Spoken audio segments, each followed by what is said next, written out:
So today we're going to do a deeper dive into functions and methods, going over these concepts again. We'll talk about parameters, passing parameters to methods and how we accomplish that. We'll talk about return values, both explicit return values and implicit return values. And then we'll go into more detail on scope. Scope is a complex concept. It's going to come back again as we get into classes and other more complex objects that we're working with. So the better you understand scope, the easier it's going to be for you to work with your code going forward. Starting with a review, this is most of the stuff that we've already talked about in one way or another. Functions and methods. A method has a name, and that comes after the def. That's the name of the method. And a method has 0 or more parameters followed by code inside of the method.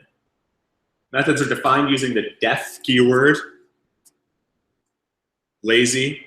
We don't want to type out define every time. Those extra 3 characters are just way too much work for us lazy programmers. So def, so much easier. Method, so def is just short for define. You're defining a method. The end of a method is signified with the end keyword. We've already seen that in if blocks. I'm familiar with it from while blocks. It's just how you're telling Ruby, this is the end of this block of code that wants to be self-contained. Basic examples. You guys should feel somewhat comfortable with this at this point in time. We've got def wave, puts hello. In this case, it has no parameters. There's no parentheses after it. There's no parameters that can be passed into wave that it knows what to do with. All it does is puts the string hello to the screen. This def add. This has how many parameters? 2 parameters, right. And all it's going to do is add them up and put it to the screen. Very simple. And you can have pretty much as many parameters as you want on a method. You're usually not going to use parameters that don't have strong meanings when you name them because it would be very hard to understand what's going on in that method. So this is just for pure laziness that we're using A, B, C, D, E, F. You really should give them meaningful names, like in our example with the bag of food, we had food, item, or word, things like that that we were using to give it really meaningful names. Are people comfortable with the concept of parameters in functions? Okay, now this is where you probably won't run into this terminology too much, so it's not that big of a deal. But a function is defined with parameters. So in the definition of this function, this has 6 parameters, A, B, C, D, E, and F. But when you call a function, it's called with arguments. They're called arguments when you call it. They're called parameters in the definition of it. The value of a parameter is set, so it's the value of the past input. So an example here is def test A puts A. A is the parameter for test. But when I'm calling test, 1 is an argument to test, not a parameter to it. Again, probably not something you're going to run into too much. It's going to be used pretty interchangeably, and rarely will there ever be anything that distinguishes between them. But it's a useful concept to think about, that it takes arguments, it has parameters, and when you call it, you pass arguments to it.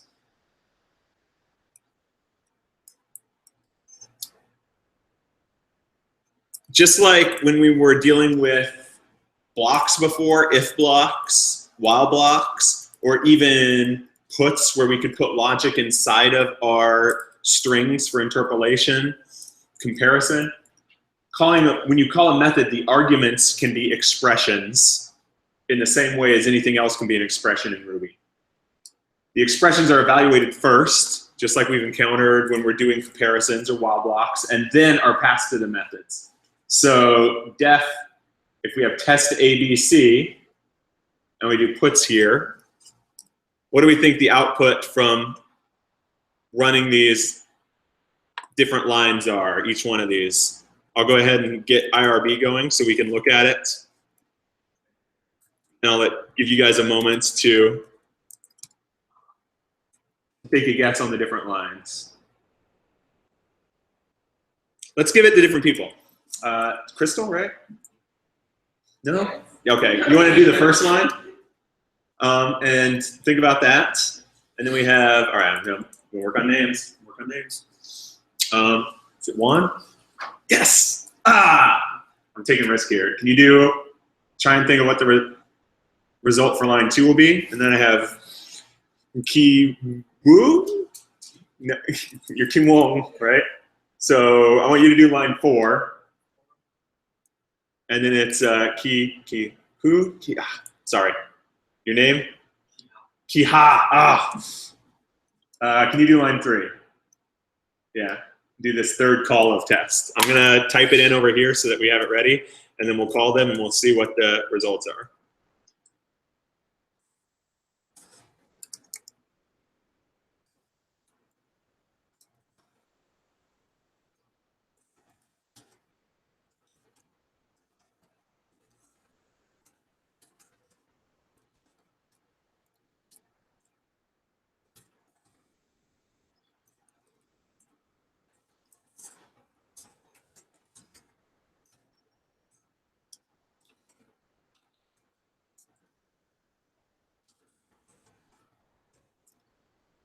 All right. You ready, Crystal?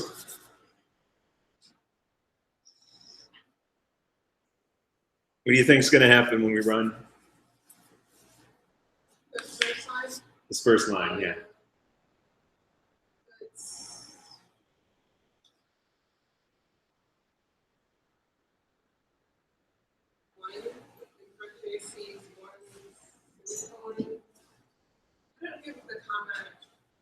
Oh, I guess it's supposed to be comment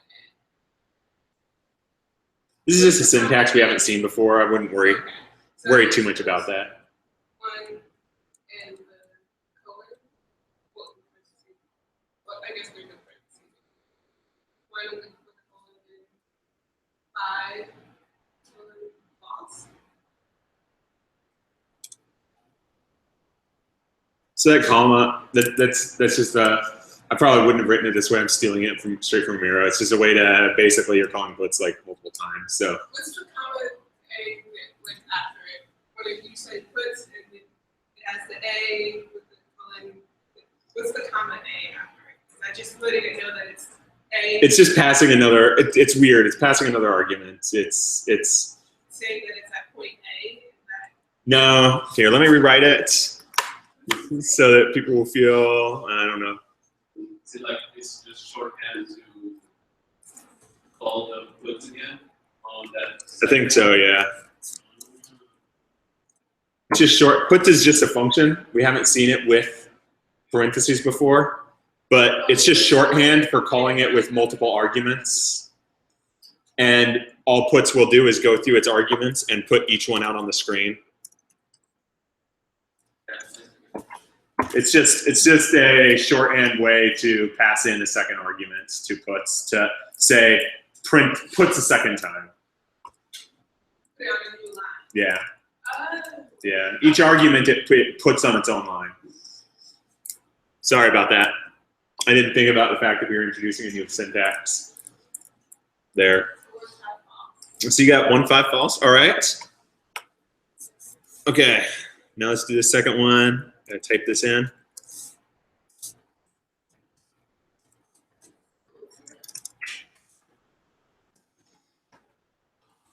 What do we got? It would be A is 1, B is 3, and C is false. Oh, negative. All right.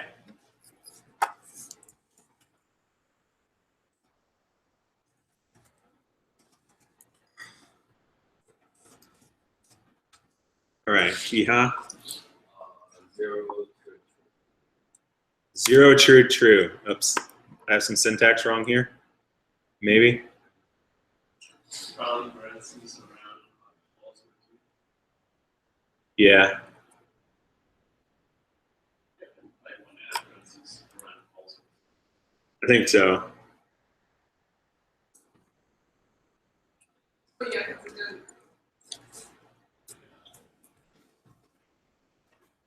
It's because of order of operation again, and I'm not going to worry too much about that right now, but you'll run into stuff like that. That's a tricky one and not one that you would think of. I think if I,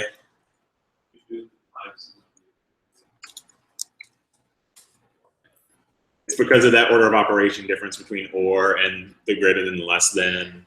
The A is versus. Yeah. That's what we encountered before. Something.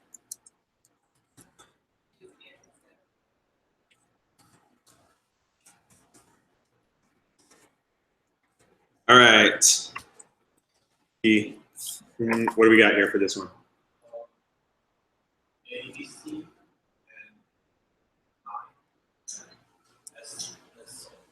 I. SO together? Yep. What's that? Is that what you expected? All right. Good job on that. Probably try and do more of that because it'll also help me make sure I catch everyone's name that I still haven't gotten. So feeling comfortable with parameters. Now let's talk about return values for methods in Ruby. Every method in Ruby returns a value when called. It always returns a value. You might hear people talk about not returning a value. That's not true. Every time you call a method, a value is returned.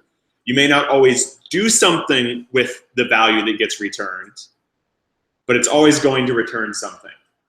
And there's two ways to return a value from a method in Ruby. There's an explicit return value. In an explicit return value, that's when you're going to use the keyword return to explicitly return a value from that method.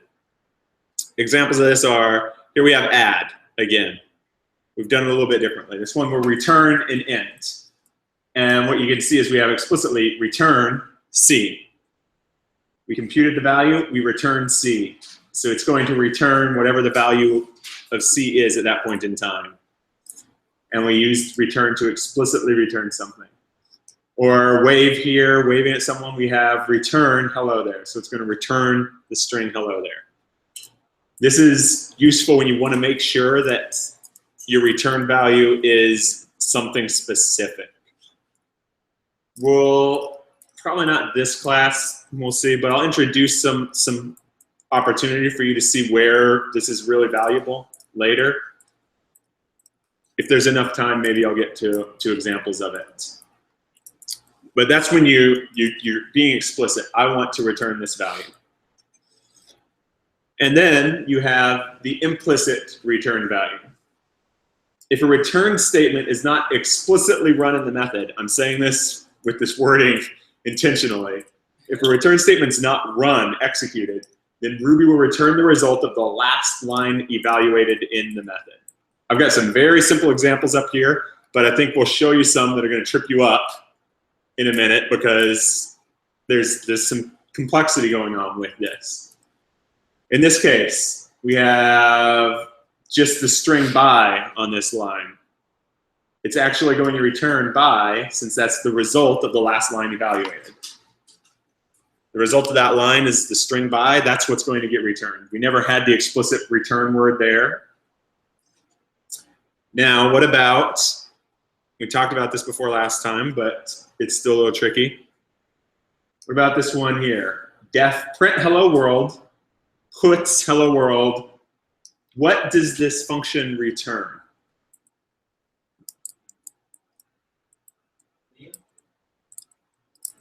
You said that? All right.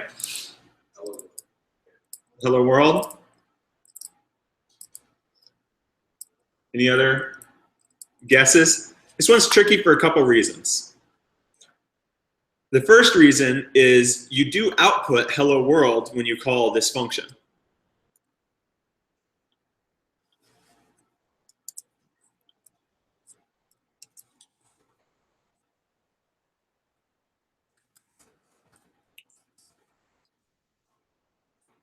You do output hello world, but that's not what it's actually returning from the call to that method. That happens to be a side effect, something that the method is doing, but not what it's returning. It's returning nil. And that's not completely clear why. So let's go hit up the documentation. Let's see if we can find an answer for that. I already have this one up. So let's hop over to the documentation and look at what puts does, Ruby puts. Ruby puts takes an object and returns nil.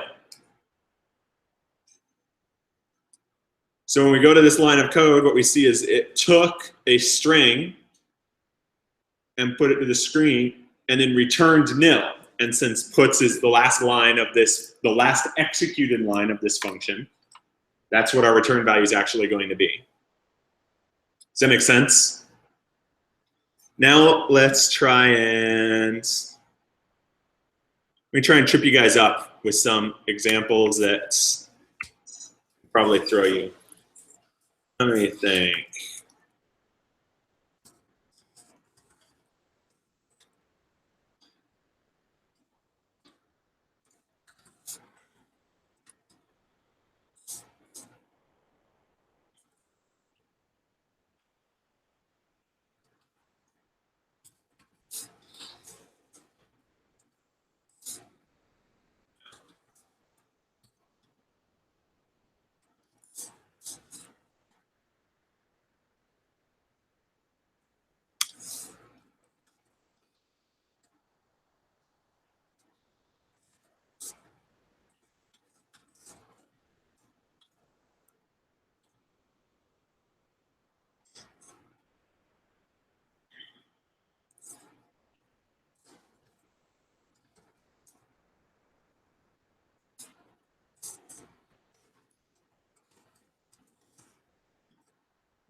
Okay.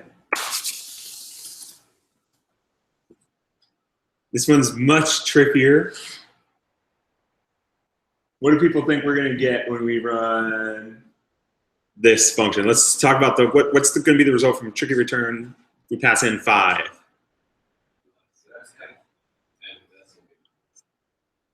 Less than 10, and that's a big number? Okay. I think that's a very reasonable guess.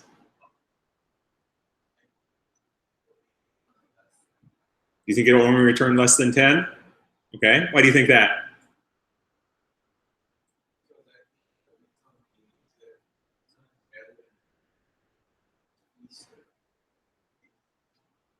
All right. What about for 50?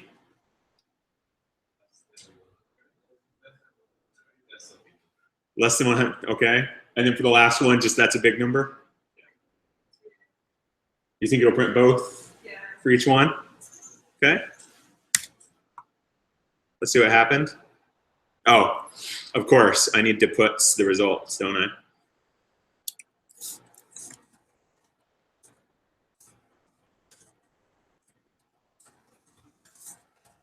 Had a bug in my code. All right, so this is a tricky one, and you're going to see this in code a lot. I don't know if this is common of a pattern in Ruby as it is in other languages. You say yes? It's very common. So you're dead on. What happens is a return statement essentially means get out of this function, we're done.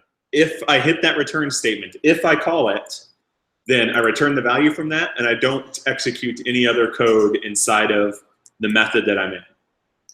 When we called it with tricky return 5, it hit return less than 10 as a string, and it didn't run any other code inside of this method. And the other ones, it didn't run these return statements because it didn't go into those if blocks. For example, tricky return 500, and it just returned this last value here. Now,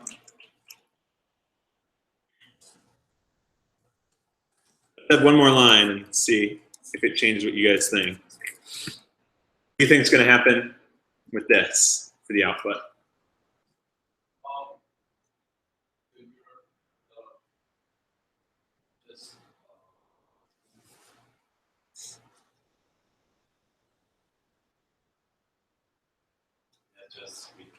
What? Just the return values? We're not going to see this new puts that I tried to put on this screen? Exactly. And that's same thing I said before. The return means we're not running any more code. So since I have a return here that will always return if I haven't already returned, I'm never going to run this code below that. If you end up writing code with multiple returns, you're going to make this mistake in your code too. You're going to wonder why some of your code isn't executing at some point in time. It's in the function. Why isn't it running? I don't understand. And it's because, oops, I was returning before I got to that. My bad. So that will be something you'll encounter. Let's try. Let's make this a little different.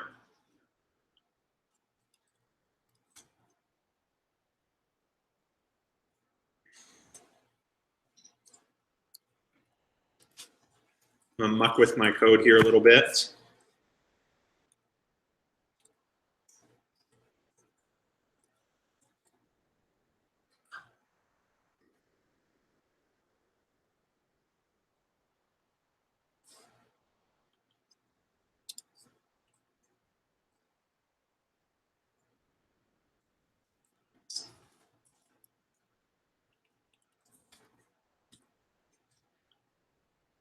Now, what do we think the result of this is going to be?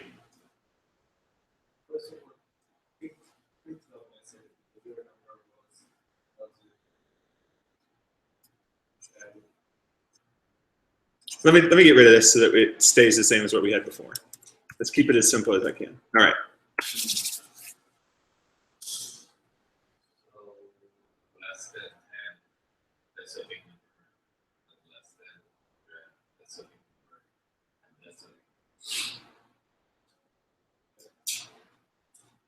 Okay.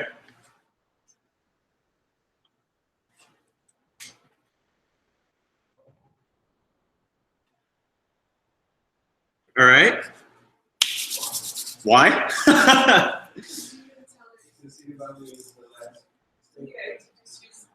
Yeah, I'm using an implicit return here. And the implicit return is it will return the value of the last evaluated expression in the function. Since I never break out of this before here, every single call to it is going to return this string, which is the last evaluated expression in that function.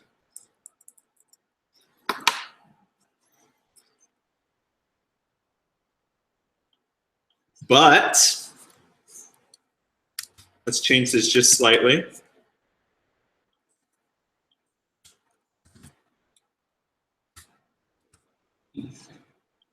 How about now?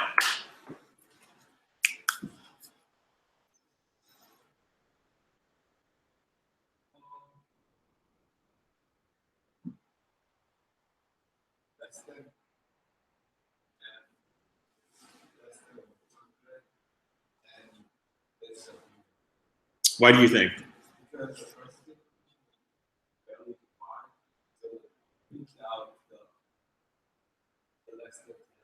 Mm-hmm.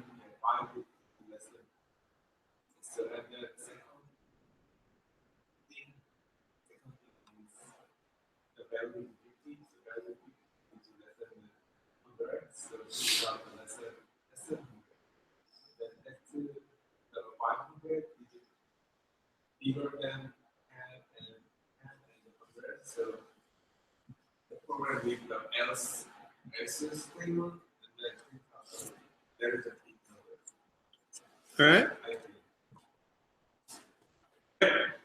Dead on. Again, it's the last expression evaluated every time.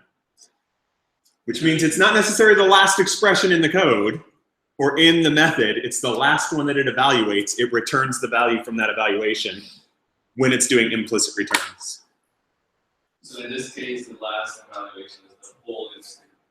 Is the whole if statement, and then it's, since there's nothing afterwards, it happens to be whatever line is inside of each one of these blocks. And that's why we get, Yeah, which is still like the if statement evaluated itself, right? yeah. Yep. Those are tricky.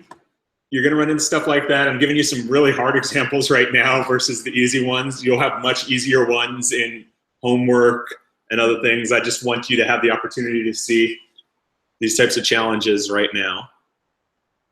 Did that make sense to most people? If not, that's not a big problem either, because it's confusing. It was complex, it's intentionally complex. So was anyone a little confused by how that worked? You think it made sense? Okay. Awesome. So the last thing I wanted to cover today, still talking about functions, is go into a little more detail on scope.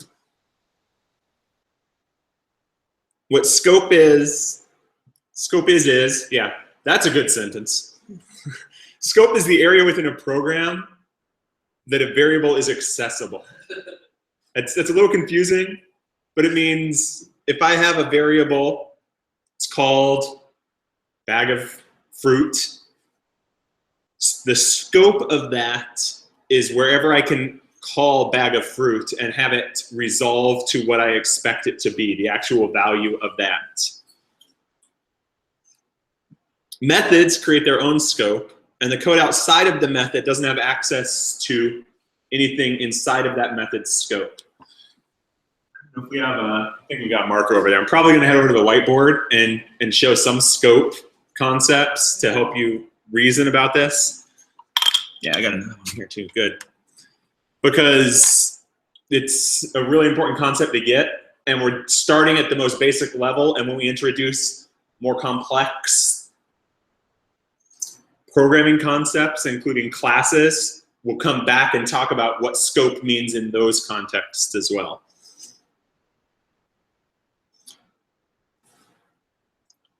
So building on this as well, the parameters of a method are temporary. They cease to exist after we exit the method.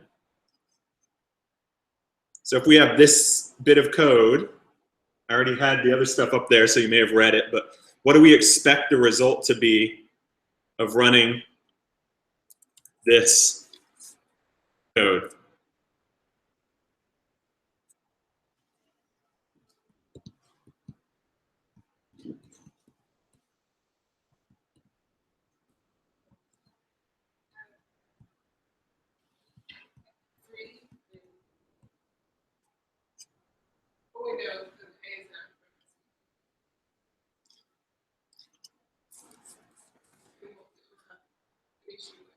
So let me give you, I think I have it slightly differently in the way I wrote it. You'll have an issue with A. So let's do this. The variable is straight.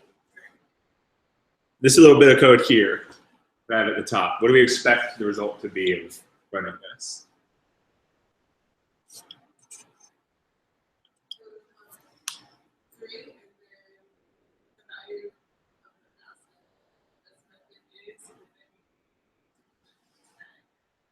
And then what? It won't know what to do with puts A. It won't know what to do with puts A. All right.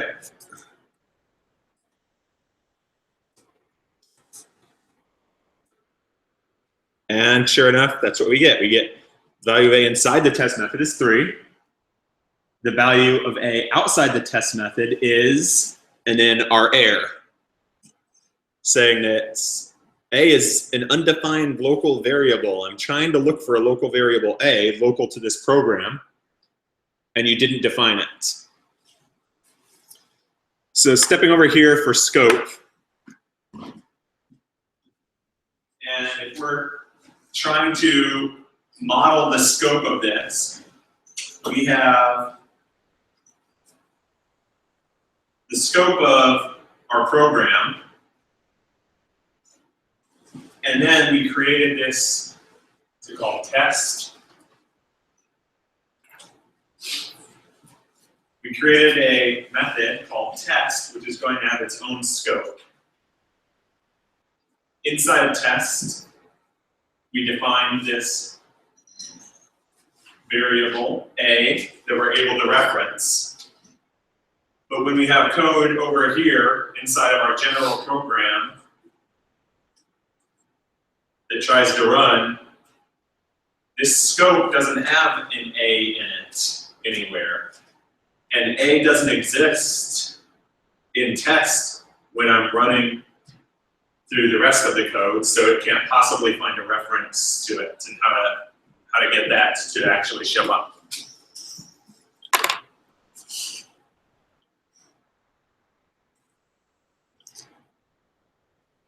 Now let's do one that's a little trickier to think about at first. If I have this code that I have at the top of my function now, what do I expect the output of running this to be?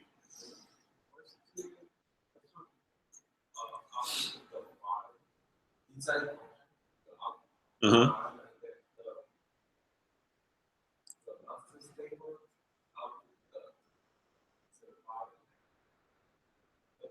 5 and 10? Okay. Yep.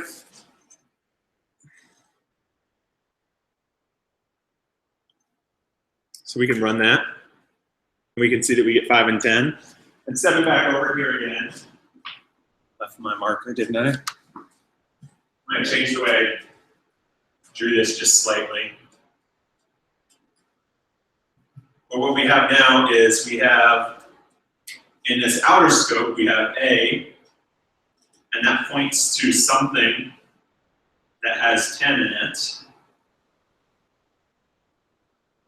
And in the inner scope, when we call test, we define A, and that happens to point to location that has 5 in it. So outside here, when we do puts A, it's looking at this A, and inside of our method or function, it's looking at what A was inside of there.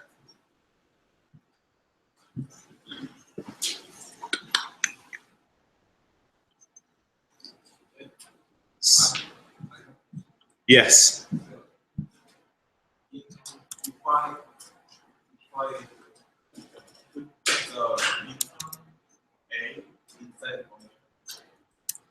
If what?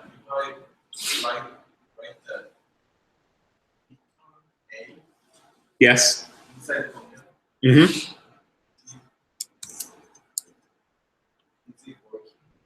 Let's play with it.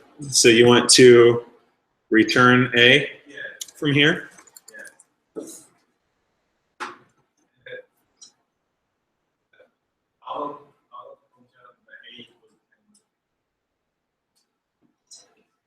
Oh, I missed this. And then you want to see what happens? Yes. Okay, that's good. So we still have 5 and 10. Does anyone get why that's happening? It's a little trickier. It's a good question. What's going on with the return? So what's happening here is instead of, it's a little tricky to explain, but basically what happens with that return is it doesn't copy this A reference. What it will do is send back over into here and say, oh, you have a new thing that I just sent back and gave you, which is this value of 5, and you can do whatever you want with it. Now, right now in our code, we're not doing anything with what we got back. So we have nothing new is pointing to it. It just said, here's 5, you've got it back, do whatever you want to do. So we can assign that to any value that we want. So we can say B. Or, you know, we could give it a different variable name. or we could just print it out directly when we get it back. But it's passing this back into our main body, and that's how you can get something back out of a function or a method into the body of the rest of your code is off of that return statement. It's a good question. But this A reference was purely local in the method, so it doesn't matter if we return A back out. What it's returning is not A itself, the variable name. It's returning the value that A was referring to.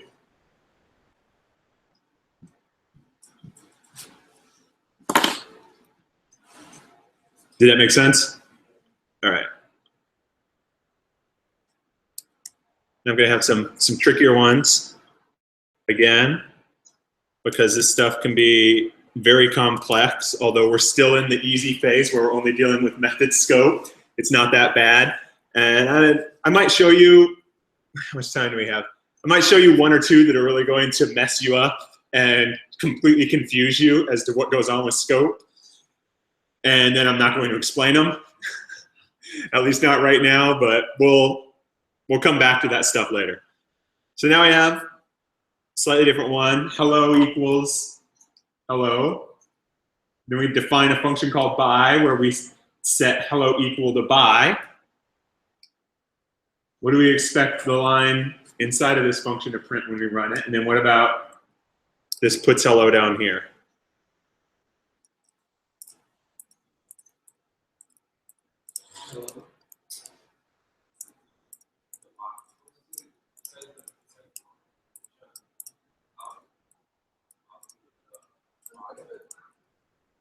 You think it'll output by, and then hello? Just hello? All right. So yep, we ended up with by and hello. And going back to our board to show what's going on in here. This is a test now. This is by.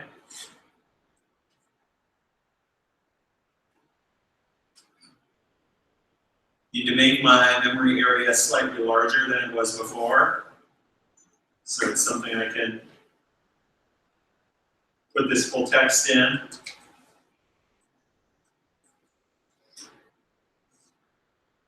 And then we have a variable, hello, that points to this string hello stored in here. And inside of our function, it doesn't directly have access to this function scope. We didn't pass anything into it, so it doesn't have the value of that. So when we do hello in here, it creates a new local variable just for that function, which points to by. And once we exit back out, this outer scope didn't have access to the hello defined inside of this method. It has access to its own hello instead.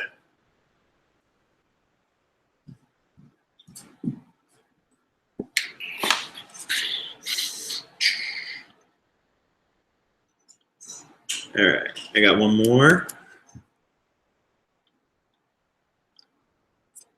And then I'll take a few minutes to blow your mind with stuff that won't make any sense.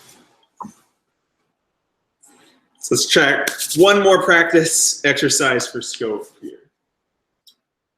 In this case, we're doing this a little differently than we did before because we're actually going to pass it in. So we have a phrase, a string, we put it to the screen, and then respond takes a string and changes the value of the argument that got passed in, the parameter, to say never tell me the odds, puts that, and then we put what our original variable name was.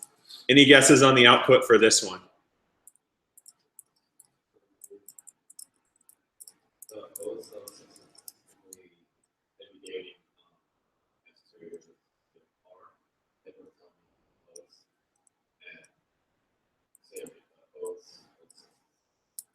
Okay.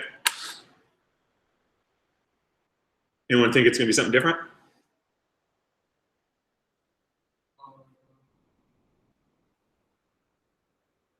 What did he say was the?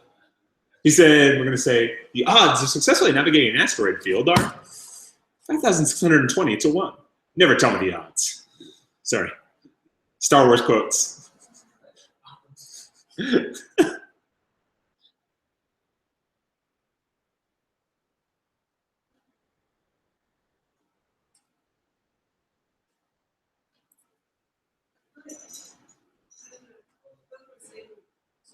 Never tell me the odds, and say the odds of successful. That's what you think? So, first quotes, second quotes, and first. And first quote again? Because we're printing 3 times, right? Yeah. Does that make sense to you? You think different? No, what do you think? I just think never tell me the odds, and then the odds. Well, we have, oh, you're missing, I think you're missing the first. Oh, yeah, okay, yes, then it would fit then. Yeah. All right. And that is exactly what we got. So what we learned from that, which was slightly different than what we learned on the other ones, was that it doesn't matter if we passed in this parameter, pass an argument in, and then change what that parameter has as its value. We didn't actually change it outside of that method. We only changed it internally. So going back to our whiteboard, this is equivalent to, we passed hello in, but what we actually passed in was, and we call it something here. We called it str, because I'm lazy. What we passed in was not necessarily, I'm really gonna blow your mind, but was not a reference to this over here. What we did was we passed in hello. And then when we changed that, we changed it locally.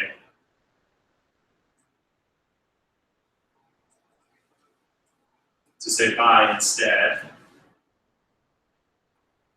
But we didn't change the value over here. So even passing in the parameter didn't change the way that worked. Does that generally make sense now? I think you guys have done a really good job of figuring out what's going on with these and what the expected output should be. So props. And that's really what I wanted to make sure I got covered for class today. I have not yet gone through the homework, so I'll update it later today and have it up there for you. It's going to be basically just running through functions, probably a lot of very, very simple functions. I don't want it to be too complex, just to get you guys used to creating functions, calling functions, returning values, very simple things around that. But let me take a moment and really mess with your heads now. After I told you, we copy this value over. Let me take this code. Sort of.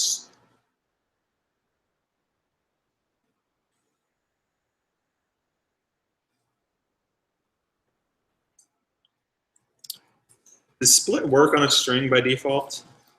I believe so.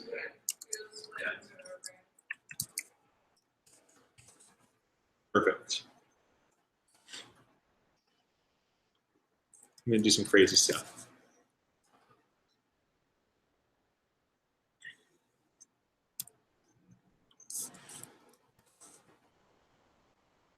Right now. Ah!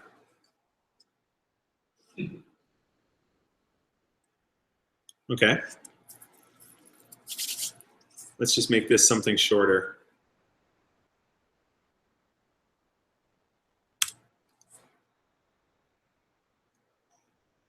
It's a short, succinct phrase. What? Hell world. Hell world? Welcome to Hell world. If I ever do an online programming course, that's got to be it, right?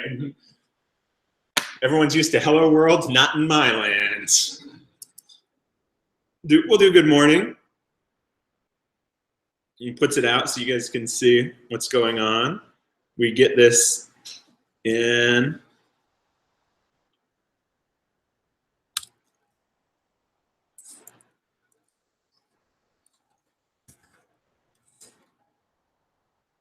Seems good to me.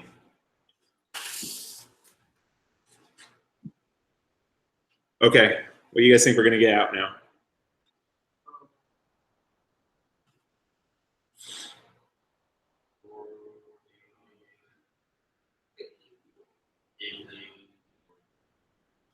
Good morning, good evening, good morning. Makes sense based off everything I've told you. Makes perfect sense based off everything I've told you. So,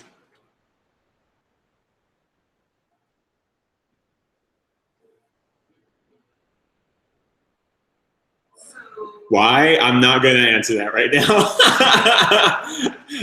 I wanted to mess you up and let you know that even when you think you know how something works in a program, you might get hung up by something that works in a different way than you expected and catches you.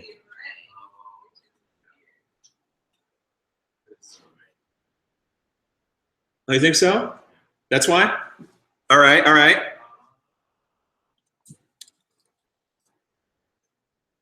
Let me keep messing with you here.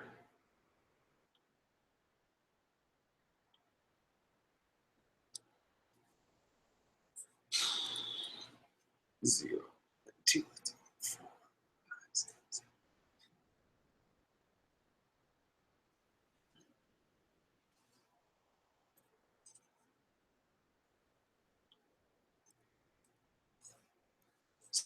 So it's gonna work. Can I mass reassign a range of, can I use a range like this?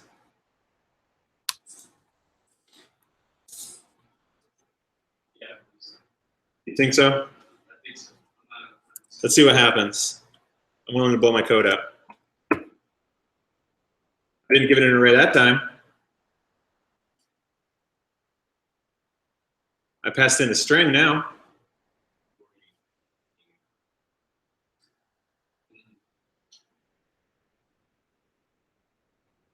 What is going on?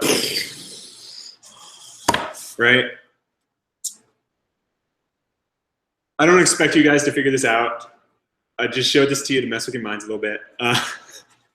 We'll talk about it a little more, maybe the next class, maybe the one afterwards. It's probably not something you're going to encounter very much at first, but it is a distinct aspect of the way the programming language works and the way it handles passing variables around into methods. And it's something that you will encounter eventually, probably not too frequently, at least not in Ruby. Ruby tends to hide this functionality and behavior, so it's not something you commonly deal with.